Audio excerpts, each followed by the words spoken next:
こんにちは、ビジュアルプログラマーの西条です。今日はオープンフレームワークスを使ってブレンドモード、スムージング、FBO、デプステストなどなど各種設定でドローがどう変わるのか一緒に勉強していきたいと思います。FBO を使うことでラインやテキストがかすれてしまう、こういった類の悩みも一気に解決していきましょう。それでは行きたいと思います。レッツGO! 今日もチャプターの方は打っておきますので参考にしてください。それからいつものことですが、必要に応じて再生速度を上げていただくと時短になりますので、各自調整の上ご視聴いただければと思います。今回の内容を検証するにあたってサンプルプログラムを作ってあります。いつもの通りソースコードは GitHub にアップロードしておくので、ダウンロードして参考にしていただければと思います。内容を見ておきましょう。OF Enable Disable のスムージング、それから似たようなファンクションですが、アンチエイリアシング、デプステスト、OF Enable ブレンドモードの引数モード、これ α at Disable。OF Enable Alpha Blending という関数がありますが、これはこの関数に α を渡したのと同じ動きになります。それから OF Disable Alpha Blending、こちらは Disable を渡したのと全く同じ動きになります。ここら辺については OF Graphic 10CPP の内容を確認していただけるといろいろわかるんじゃないかなと思います。それから OF のフィル、ノーフィル。ここら辺をパチパチ切り替えながらスクリーンにドローして動きを検証していくというサンプルプログラムになります。全部 GUI に設定を出しています。ちょっと設定が多くてごつくなっていますけども、確認していくと、検証する内容によってドローする内容が変わるので、コンテンツ ID、それからスクリーンのクリアカラー。これはスクリーンの OF バックグラウンドに渡すカラーになります。ドローコンテンツ、スムージング、アンチエリアス、フィル、デプステスト。で、ブレンドモードは0がディセーブル、1がアルファ、2がアットになります。で、ラインウィズカラー。で、ドロー 3D。これリバースオーダーっていうチェックボックスがありますけども、これあるコンテンツの中で、オブジェクトを並べて、で、重ねてドローするところがあります。で、ソースコード上はいつも左から左右っていう風に書くんですけども、このオブジェクトが Z 方向にこう重なってるかこう重なってるか、これを切り替えるスイッチになります。アルファブレンドをオンにした状態で、これこうやったりすると動きが変わってしまうということがあるので、それをチェックできるようにしてあります。それからスフィアプリミティブのワイヤーフレーム、ドローワイヤーフレームで、ラインウィズレゾリューション、ライトのイネーブル、距離で光の強さで、この設定でコンテンツをスクリーンにドローする。で、その時にどう変わるかっていうのを見れるようになっています。で、FBO を使う場合は同じくこの設定で FBO にドローした後、この FBO をスクリーンにドローする。その時の設定がUse FBO で、スムージング、アンチエリアシング、フィル、デプステスト、ブレンドモード。で、ID of FBO。今回は FBO を9面取っています。0から8番。これは、アロックの際の num サンプルズの違いです。num サンプルズに関しては、お使いのハードウェアごとに違います。異なります。MAX が。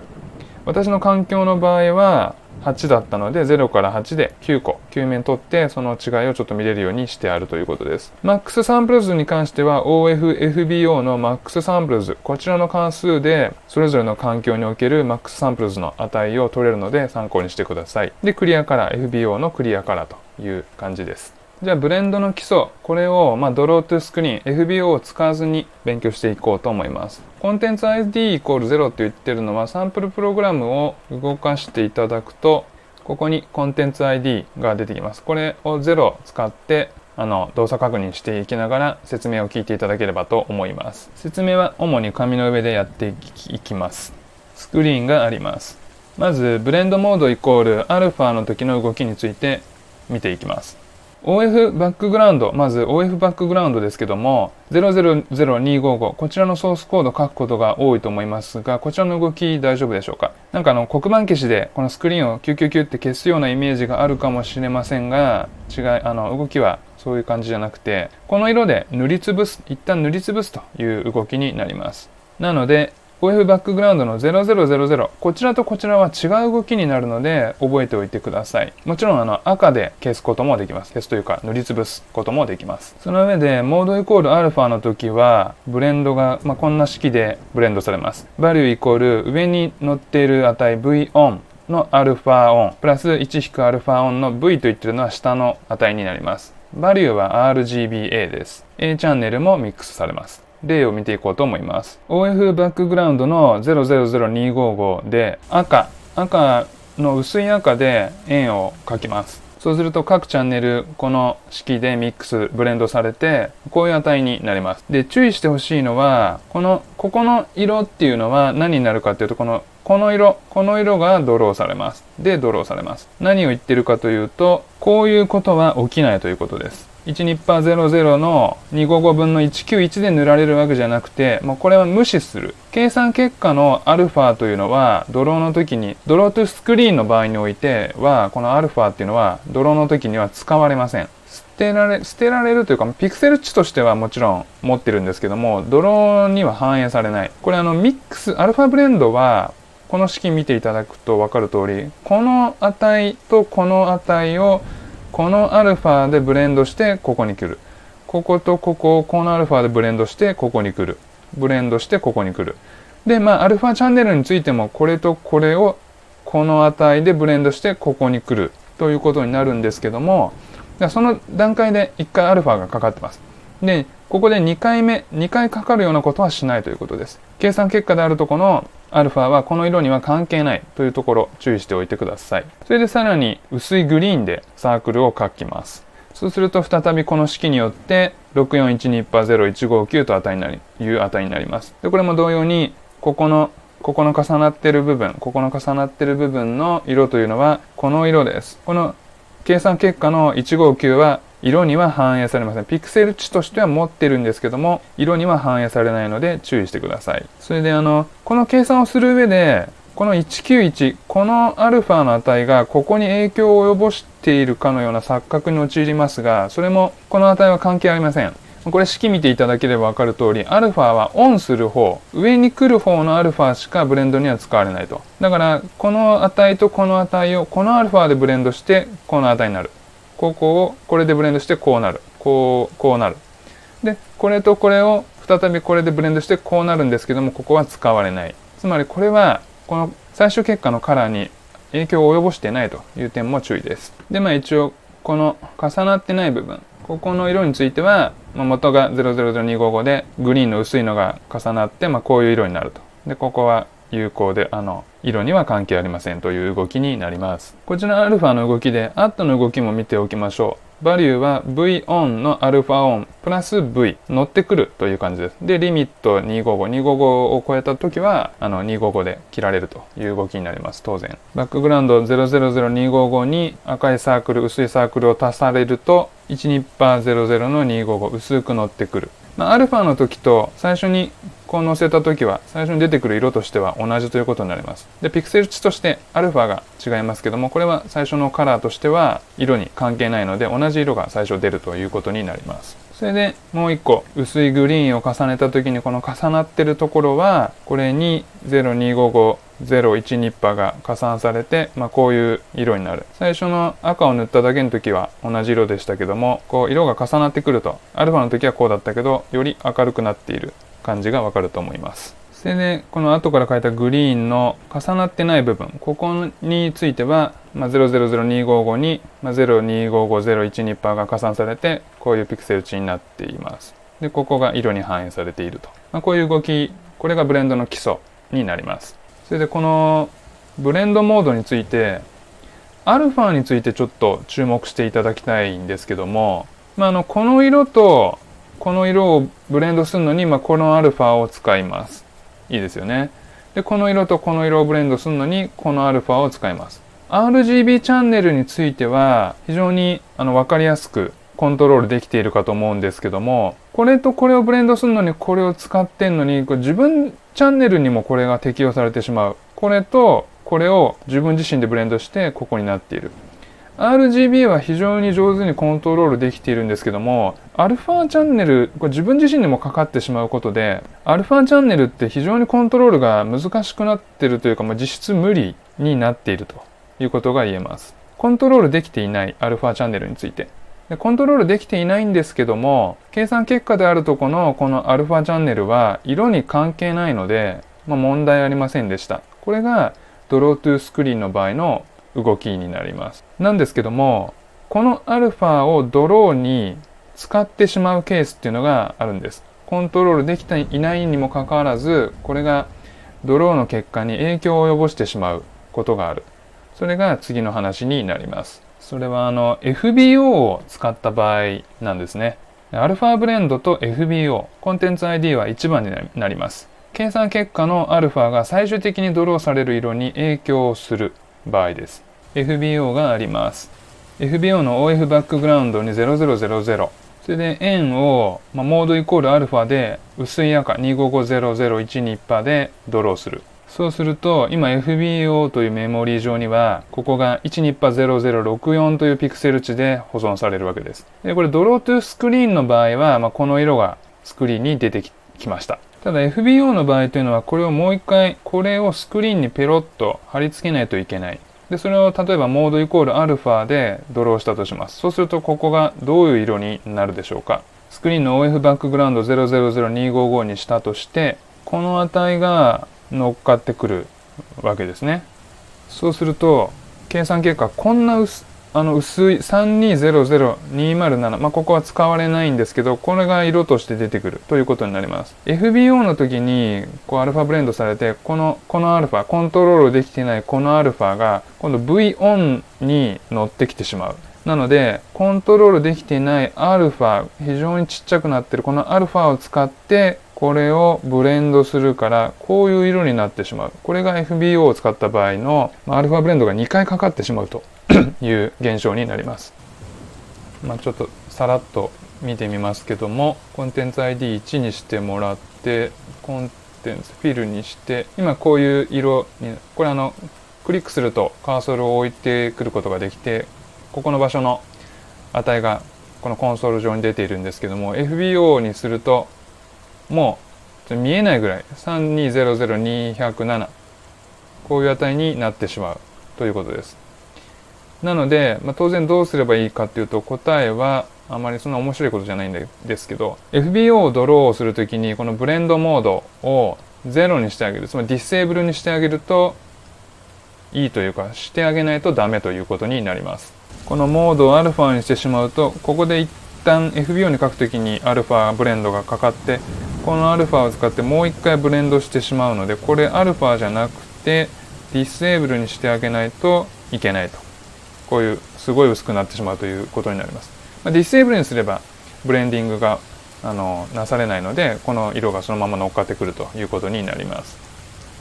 じゃあもうちょっと突っ込んで同じくアルファブレンドと FBO で線や文字がかすれる問題について勉強してみたいと思います。そもそも先ほどの問題なんですけどこれって FBO にドローするときにアルファブレンドがなされています。でさらにこの FBO をペロッと貼り付けるときにアルファブレンドがなされている。2回ブレンドが入ったことによって問題が起きていたんですけども、じゃあモードがアルファであってもこれが255で書いていればここが255になるので2回かかったとしてもそのブレンディング処理が実質なされていない。なので変に薄くなることはない。実際このケースで言えばそういう動きになるんですけどもそんなにシンプルにはいきませんよという話がこちらになります。OF セットカラーで、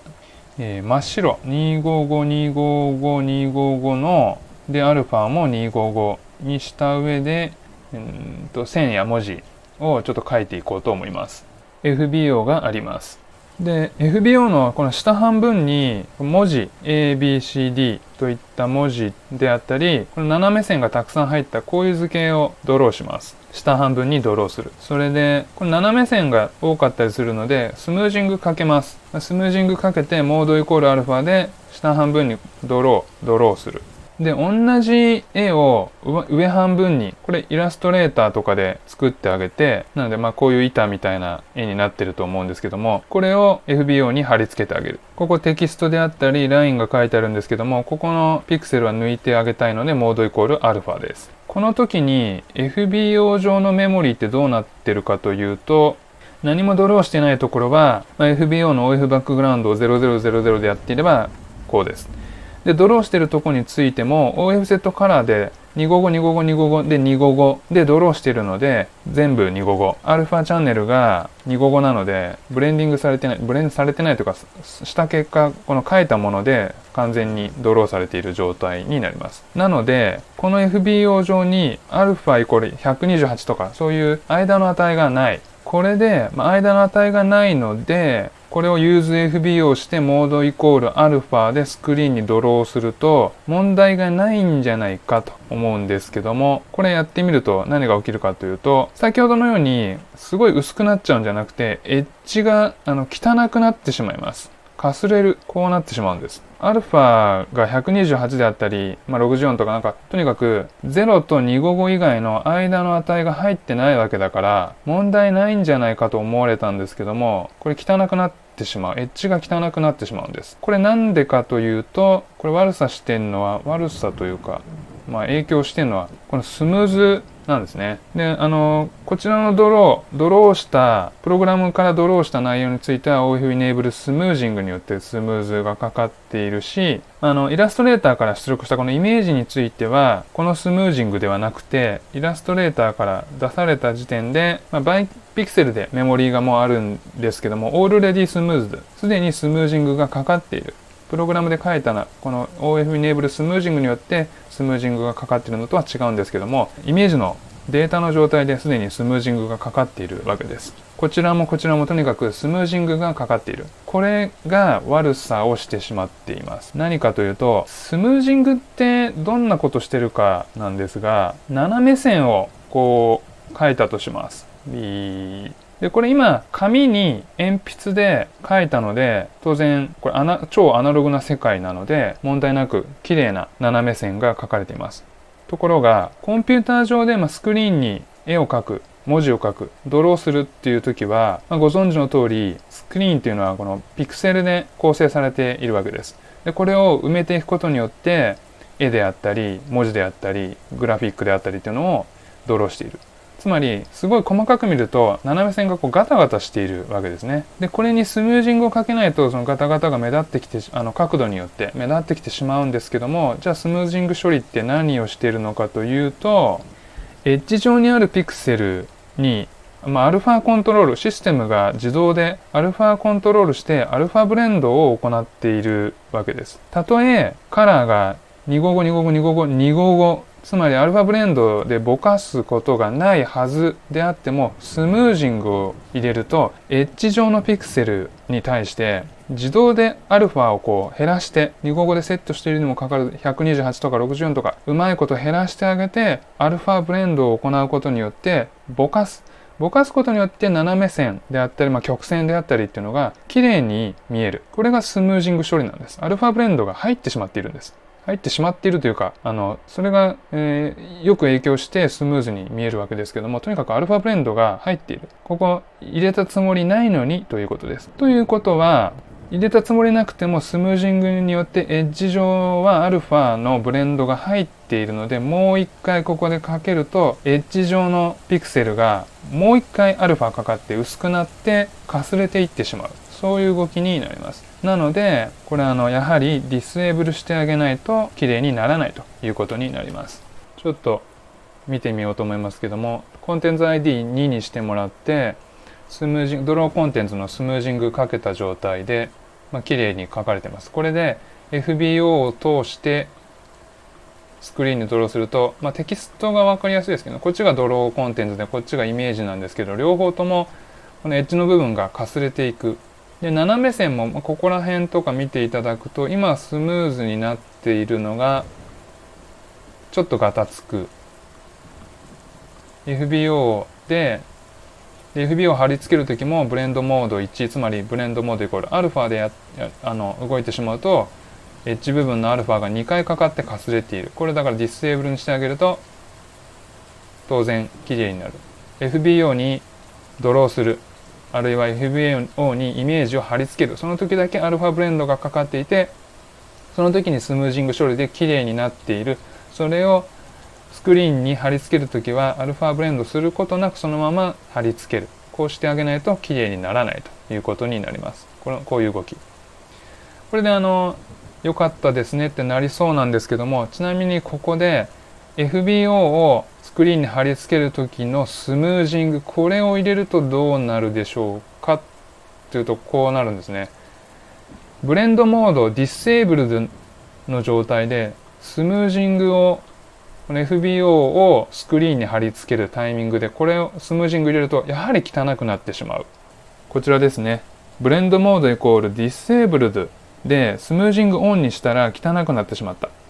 これは何が起きていたかというと、ディセーブルドにしてるつもりがスムージングオンにするとブレンドモードイコールアルファで実は動いていたんですよ。このタイミングであえて OF イネーブルスムージングをコールする人はいないかもしれませんけども、このドローのタイミングでイネーブルスムージングして、その後ディセーブルせずに FBO ドローをするっていうのはありがちなコードです。でも、ブレンドモードイコールディセーブルドにしてるんだから問題ないように見えるんですけども、実際はこれが汚くなってしまう。これはドローファンクションと強制的なモードチェンジ、今回で言うと toAlpha の問題です。次にこれを見ていこうと思います。で、ドローファンクションってクラスごと FBO.draw、イメージ .draw、ドローサークル、ドローレクタングル、ドローライン、それから VBO.draw、いろいろあると思うんですけども、各クラスごとのドローでいろいろと条件を振ったときにどういった動作になるかっていうのを次にチェックしていこうと思います。じゃあちょっとチェックしていこうと思います。プログラム動かして、コンテンツ ID を3にしてください。こんな絵が出てきます。で、FBO を使わずに、FBO 今回関係ない問題なので、条件を振ったときに、アルファモードがどうなるかという話です。で、スムージング、アンチエリアシング、フィル。この3つの条件をパチパチ組み合わせたときに、ブレンドモードを振る、ディセーブルド、アルファ、アット。そうすると、どんな動きになるかというのを見ていこうと思います。で、例えば、このドローサークルのところを見ていただきたいと思います。このエリア。ここに注目して、で、カーソルを、マウスをクリックするとカーソルを置いてくることができて、今ここにおける色が、ピクセル値がこう出ています。それで、スムージングオンにして、スムージングオンにするとスムージング処理が入るので、形が変わるのがわかると思いますけども、この状態でブレンドモードをディセーブルドにします。この絵の感じプラスこの値、ちょっと両方確認していただきたいんですけども、ここからアルファに変わります。アットに変わります。絵も値も変わってないんですね。つまり、これスムージングかけなければ、絵も変わるし、わかりますかね。絵もここに今注目していただきたい。絵も変わるし、値も変わっている。けど、これスムージングかけると変わらない。つまり、どっかのモードに固定になっているということがわかります。で、アットにした状態でここをパチパチすると、この形はスムージングで変わっちゃうんだけど、ここの値を見ていただくと、値変わってます。で、アルファにしてパチパチ変えると変わりません。で、ディセーブルにしてパチパチ変えると変わります。つまり、何が結論かというと、スムージング処理の時は、必ずブレンドモードイコールアルファ固定になってしまっているというのがこれからわかると思います。で、あとは、ブレンドモードこのままで、フィルにしてあげて、今フィルされてますよね。で、今度はこっちじゃなくて、このちょっとエッジのあたり見ていただきたいんですけども、スムージングかけると、ちょっとわかりにくいですけどっていうか、スムージングがかかってないんですよ。全く形状が変わってない。フィルしてないときはスムージングがかかるんですけども。つまり、ドローサークルにおいて、フィルの時はスムージング処理が無効なんです。こういったいろんな癖がある。でここら辺を、ちょっと今全部見れませんけども、動かしながらまとめたのが、こちらの表になります。スムージングに関して、OF Enable Disable スムージングとアンチエリアスとフィルを振りながら内容を見たのがこちらの表になります。で、ドローサークル、レクタングル、ライン、で、トゥルタイプフォント、で、VBO のドロー、FBO、イメージ、で、これ 3D 系のスフィアプリミティブというふうにチェックしてみましたけども、まず気になるところはフォントですね。フォントについては条件、バツバツバツであっても、とにかくいかなる条件であっても必ずブレンドモードイコールアルファで動いているし、スムージングもかかっています。これちょっと考えてみれば当たり前かなという気もするんですけども、フォントっていうのは曲線であったり斜め線であったり、とにかく複雑な字を表現するわけだから、複雑な形状がたくさん入ってます。スムージング処理なしではもうガチャガチャで汚くて成り立たないということがあると思います。なので TrueType フォントのフォント.draw に関しては常にスムージング処理オンで動くようになっているということだと思います。それからアルファの処理に関しても、チェックすると、ここなんかチェックしつつ、絵を見ていけばいいかなと思いますけども、ブレンドモードをこう振っても全然絵が動かない。そのエッジ処理、スムージングがかかってるのは先ほどの説明でわかると思うんですけども、エッジ以外の間のところピクセルに関してもずっとブレンドモードイコールアルファで動いているというのがこう動作チェックからわかるかなと思います。あとは気になるとこはどこかというと、表を見ていただければわかるんですけども、とにかく OF イネーブルスムージングをかけた時の動きっていうのが気になる。とにかく気になる。ドローサークルのところは先ほども見ましたけども、イネーブルスムージングしちゃうと必ずアルファで固定で動いているとかですね。あとは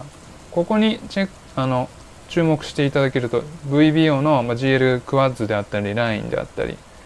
これスムージングかけても、ちょっとこっちは分かりにくいですけど、ライン普通に OF ドローラインのところとこれをちょっと見比べていただいて、スムージングパチパチすると、この OF ドローラインのところはスムージングがかかってるんですけども、こっち動かない。ちょっと見づらい。ちょっと45度にしちゃったので、そもそもそんな汚くない。もうちょっと立てるとギザが目立ってくるんですけど、とにかくスムージング処理がこの VBO.draw については入らないんですね。あとは FBO に関しても、ちょっと FBO に関しては FBO にアルファブレンドでドローした後、その FBO をドローしているので、他のところと動きが違うから分かりづらいかもしれませんけども、なんかこうチェック入れといてスムージングしてこう振っていくと、スムージング入れてないときはこの値見ていただけると、ディスエーブルズとアルファで例えば値が変わるわけですね。つまり FBO.draw でちゃんとモードが変わってるんですけども、スムージングオンにしちゃうと変わらない。これ先ほど紙の上で見た話になりますけども、 FBO.draw はスムージングをかけると必ずモードイコールアルファ固定になってしまうということになります。あとは先ほども見た話ですけども、ここに注目していただけると、このフィルするとスムージングがそもそもかからないとか、こういう様々な問題があります。で、結論、この3つの条件を振りながらアルファブレンドモードをこうさらに振ってみた結論としては、ちなみにここについてはグレーにしているのは何でかというと、スムージングとアンチエリアスって基本的に同じ効果を出す処理なので、これ〇〇っていうのは普通使わないかなということでグレーアウトしてます。なのでこの1番から6番を注目してどこをどううまく使えばいいかなっていうふうに考えればいいと思うんですけども、結論としてはこれ OF イネーブルスムージングを使わない、これが結論になります。アンチエリアスでいいと思います。でその時に、当然ここら辺を使った時であっても、TrueType フォントに関してはちょっとトリッキーなというか、スムージングかけてなくても勝手にかかっていたり、アルファがかかっていたりはするんですけども、ここだけ気をつけていれば他のところはあれって思うような、驚くような効果が出るってことはないので、これで動かしていけばいいんじゃないかなと思います。例えば今またこの OF ドローサークルについて注目してアンチエリアシングをかけると、かかりますと。でこれでなんかここら辺とかチェックしといて色を見つつブレンドモードを振るとちゃんとこれを見るまでもなく絵が変わっていくんですけども、ディセーブルアルファアットで変わっているんだけど、ちゃんとアンチエリアシングがかかっている。もちろん先ほども説明したようにスムージング、アンチエリアシングっていうのは、このエッジ上のピクセルをアルファブレンドして、アルファをかけて、アルファブレンドして、ぼかすことで綺麗にしているわけですから、アンチエリアシングがこれ綺麗になっているということは、エッジが綺麗になっているということは、エッジ部に関しては、ブレンドされている、アルファがかかっている。アルファブレンドモード全体としてディスエーブルにしても、エッジ部分はブレンドしているんですけども、エッジ以外のピクセルに関してきちんと指定した通りのモードで動いているというのが、こちらのアンチエリアシング、OF イネーブルアンチエリアシングの動きになります。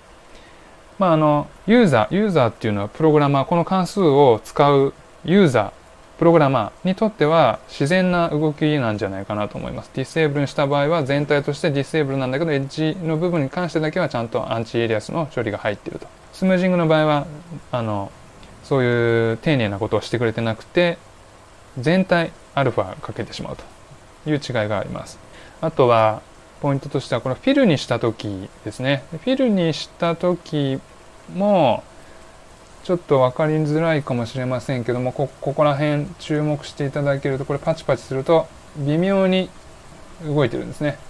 ちゃんとフィルでもアンチエリアスの処理が入る。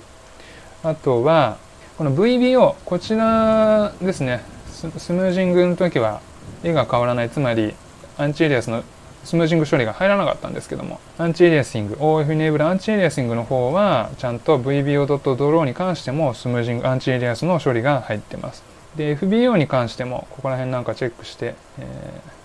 アンチエリアス入れて、こう、ディスエーブル、アルファって変えると、この値がちゃんと変わっている。つまり、指定したモードで動いているということがわかります。イメージなんかもそうですね。アンチエリアス処理入れてディスエーブルにすると下の絵が見えなくなる。つまりアルファ透過が消えているということで、ちゃんと指定した通りのモードで動いている上にアンチエリアスの処理が入るということになります。なので、結論としてはスムージング処理は OF イネーブルスムージングじゃなくてアンチエリアスの方を使う。これで問題ないかなと思います。じゃあ続いてなんですけども、デプステストとブレンドモードについてもちょっと見ておこうかなと思います。このデプステストと、それからリバースオーダー。この絵において、いつもこの絵の中で言うと、ソースコード上は赤を先に書いて緑を後に書いてます。なんですけども、この時にZ 軸方向として赤が奥にあるのか。で、手前にある場合はこのリバースオーダーすると赤が手前に来ます。そういったこれを切り替えることによって、プラスこのデプステストを変えることによって何が起きるかなっていうのをちょっと見ていこうかなと思います。またここにちょっと注目していただいて、まずはブレンドモードイコールアルファにしてフィル分かりやすくするためにで、ここをちょっとチェック入れといて、この色がこうなってますと。で、今微妙になんですけど、この赤が画面の奥側にあります。で、緑が手前にある。で、ソースコード上のドローも赤、緑というふうに書いてます。で、デプステストを入れると、入れても色は変わらないんですが、で、こういうふうになっている。デプステストありで動いてるんですけども、赤が向こう側にあって、緑が手前にあって、ブレンドされている。透けて、向こう側に赤が見えているので、こういう値がここのピクセル値としてあるという状態になります。で、これで、リバースオーダー。赤を手前にするとどうなるかというと、今、この赤も緑も、アルファチャンネル128、両方128にしてるんですよ。なので、どっちが手前に来たって、同じピクセル値、この重なってるとこ、同じピクセル値になるんですけども、こうなるんですね。12%00191。これつまり赤のドローの内容しか反映されていない。こういう動きになります。左右っていう風にソースコード上をドローして、でその上で赤と緑が画面手前にあるのか奥にあるのか。後に書いたものが手前にあるときはブレンドされるんだけども、後に書いたものが奥に行くとドローされないという動きに今なっています。ちょっと紙で見てみると、こちら側が赤でした。で、こちら側が緑でした。で、1、2、で、この場合も1、2っていうふうにドローしているんですけども、こうなっているか、こうなっているか。この時に、ここの重なっているとこはアルファで重なった色が反映されていった画面に出ていたですけども、こっちノードローと言っているのは赤で描いて、で奥のオブジェクトを描いた時にこの重なってる部分が描かれていない。この動きってアルファブレンドを考えなければデプステストをしていて、こうオブジェクトをこう描いて、でこっちのオブジェクトを描いた時にこの重なってる箇所っていうのは書く必要がないわけですね。アルファがブレンドがなければ、ディスエーブルドであれば。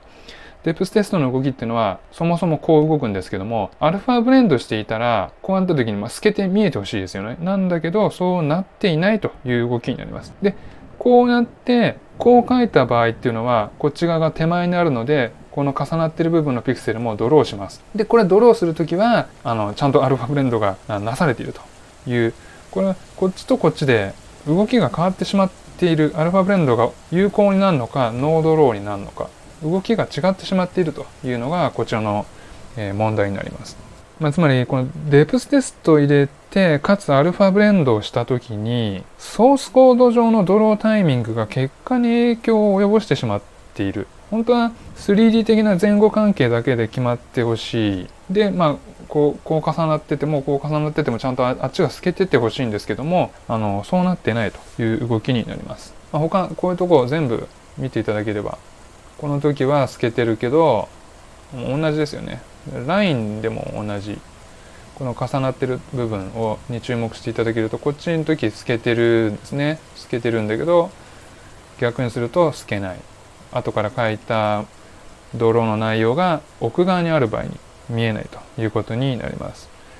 こういった、基本的にそのデプステストを入れた時にアルファブレンドをオンにしちゃうとちょっと思った通りに動かないという感じの動きになります。ちょっとまとめてみるとこんな感じ。デプステストとそのリバースチェックボックス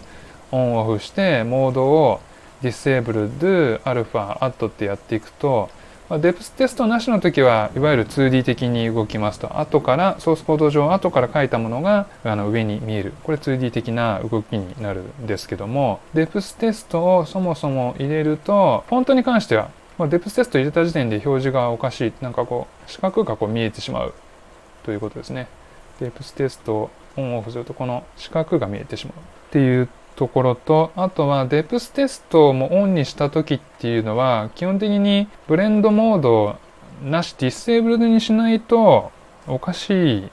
というか、重なり方がそのソースコード上でどっちを先に書いたかプラスオブジェクトの前後関係両方で処理の内容が変わってしまうということになってしまいます。ちなみにデプステストを入れた時もこれライトがないとのっぺりしてしまいます。例えばこれは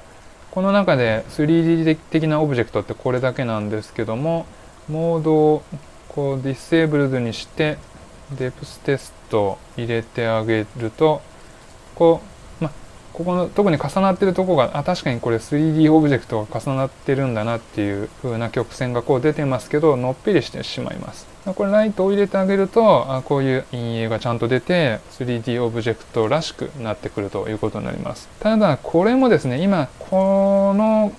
プログラム上はここの四角の真ん中手前にライトをポイントライトを置いているんですけども、頭の中でオブジェクトとライトの位置関係を決めていかないといけないわけですね。ちょっと OF 上でいろいろ複雑なことをやりきるのは現実的じゃないかなと思います。Unity はライトも含めてそのエディター上で見えてるので、オブジェクトとして見えていてグラフィカルにグリグリ設置していくのでやりやすいんですけども、 OF 上でこれ複雑なことをやろうとして全部やっていくのは無理なので、そこまでやるなら 3D 的にやるなら Unity でいいかなというふうに思います。これライトをしっかり使って 3D 的にやるんであればということで、私なりの結論、デプステストに関しての結論は、デプステストは基本的にはモードディセーブルドのみで使用しないと透けたり透けなかったり、前後関係によってオブジェクトとカメラワークによって表示の出方が変わってしまってちょっと汚いし綺麗にまとまらないのでディセーブルドのみで使用するとでただしライトがないとのっぺりするので注意です。でトゥルータイプフォントに関してはもうそもそもデプストテストを入れた時点でおかしいので、なしでドローしないとおかしいですねと。複雑な 3D ドローはもう Unity でやればいいんじゃないかなと思っています。とはいえそのオープンフレームワークス上でちょっと面白い効果を出すのに 3D 的なオブジェクトの配置とかするんですけども、いわゆるそのゲームみたいな感じでオブジェクトが 3D 上にあってっていう表現するときは Unity であって、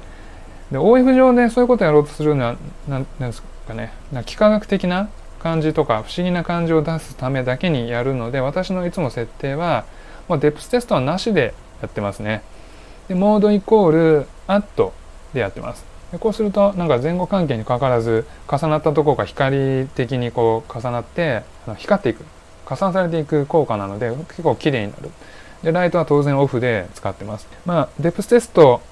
入れないので当然陰影も出ないし、細かいこと言うと前後関係も全部全て曖昧なんだけども、 3D の位置とカメラワークだけでも結構空間の広がりっていうのが表現できたりするし、アートで得られる光の効果とかも含めてですね、前後の曖昧さも含めてアートにするとうまくごまかせるので、これでやることが多いです。そこら辺も参考にしていただければいいんじゃないかなと思います。最後に FBO の NUM サンプルズについてもうちょっと見ておこうと思います。ドローコンテンツの ID は2番にしてもらって、それでこのドローコンテンツグループはスムージングは使わないんでした。それでアンチエリアスをオンにします。デプステストはいらないですね。でこっちはブレンドモードアルファで動かして、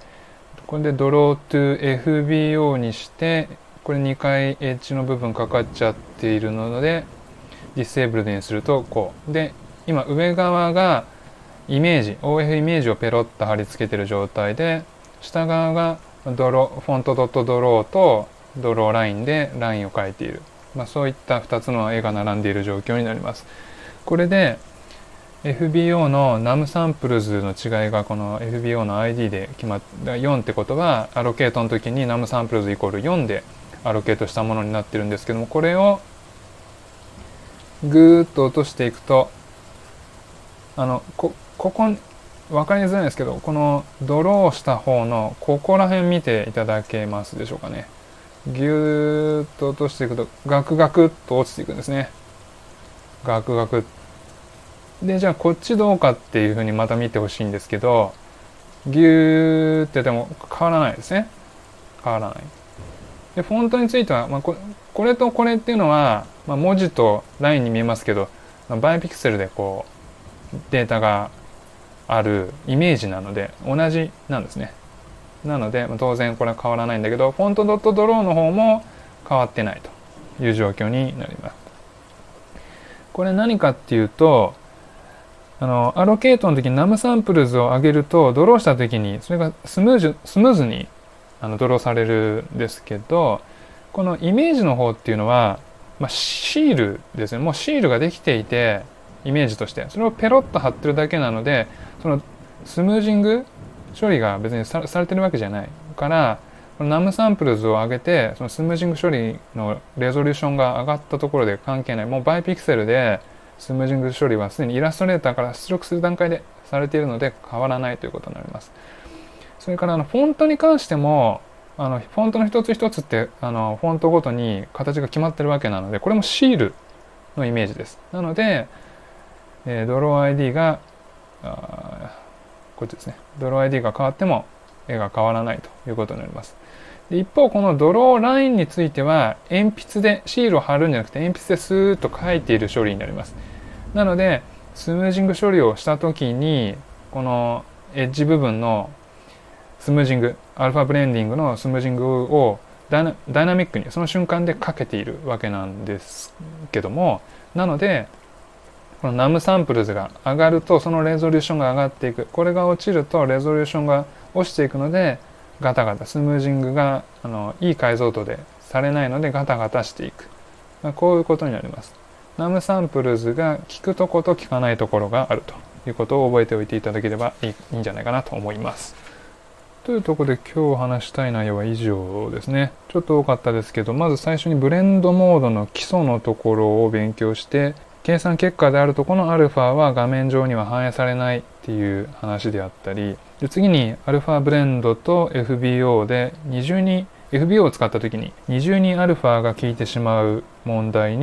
とか現象に注意して使ってくださいという話。それから同じく α ブレンドと FBO で線や文字がかすれる問題。OF セットカラーで255の255でドローした場合でもスムージングをかけるとエッジに自動的に α ブレンドが効いているので、それが20α かかるとかすれてしまいますよという話。それからスムージングとブレンドモードのところでは OF イネーブルスムージングは使わずにアンチエリアスの方を使いましょうという話。でデプステストとブレンドモードに関してはいろいろ考え方はありますけども、私の場合はもう OF 上はデプステストなしで、モードイコールアッドで光の効果を足して、でライトはオフでいろんな 3D 上の表現をしています。で複雑なものに関しては 3D 上ので複雑な表現をしたい場合はもう Unity 側に持っていってしまいますという話と、最後に FBO の NUM サンプルズについての話をしてきました。はい、いかがだったでしょうか。ここら辺の話は都度だまし対応していた方もいらっしゃるんじゃないかなと思いますけども、今回の動画でクリアになっていればいいなと思います。それでは次回の動画でまたお会いしましょう。ピース。